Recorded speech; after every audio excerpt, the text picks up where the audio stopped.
Well, this month I have 4 exams in only 1 week. Oh, I have 4 exams in 2 weeks. Well, that gives you more time to practice, I guess. But I'm so stressed because I don't know how to manage my time. And I don't know how to manage my notes. Maybe I can help you and you can help me. I can share some tips, yeah. Okay, thank you. All in a nutshell, remember that you have 2 types of time managing. You have on a daily basis and long term. I'm gonna write it down. Okay, so first of all, in a daily basis, remember to keep track of what to do every day. Have to-do lists and keep in mind whatever you have to revise. Just do a little bit every single day. And then, talking on a long term, remember to mind everything. Schedule your time in weeks. Revise every single day. So every single day you take a step forward. And don't leave everything to the last minute. Okay. On the other hand, if you were like me and had exams on a long term, then you have to apply the daily basis and the long term method at the same time. This means not leaving everything for the last minute. That means planning ahead.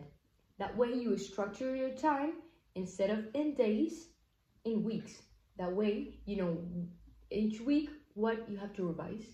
And you revise every single day so you can add content instead of forgetting it and having it all to study the day before.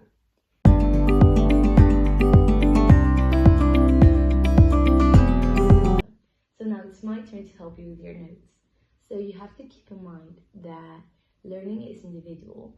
So your notes are also going to be individual because your notes are always going to be different from mine. But I can tell you some basic rules that can apply to you and maybe make it better and helpful. So the first one is keep your notes consistent because it helps you synthesize your information and that way you can remember it better. And a pro tip you can add to making your notes consistent is using the same color scheme or using the same pen and the same type of paper. The next basic rule or ground rule would be studying depending on what exams or what subjects you have. So what are the exams you're having? I have history, I have physics, I have biology, and I have chemistry. So for example, for history, I would advise you to use more of a visual learning. For example, you can use mind maps, which help you synthesize information very visually, so that way you can remember it better. But for example, if you have physics, then it's more of a mathematic subject. I would advise you to use a type of note that looks more like a textbook.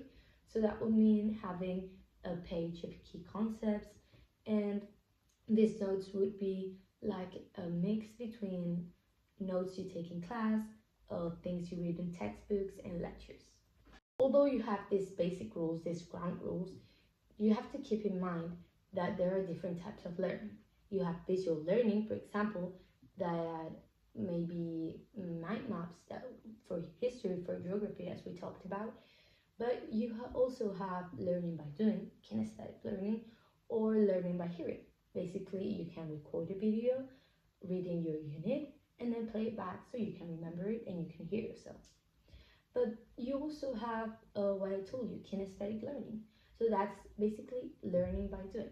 So you can apply it, I don't know, to physics. You have a physics exam coming up. So you can imagine to be an electron and just picture yourself moving around space or interacting with other electrons.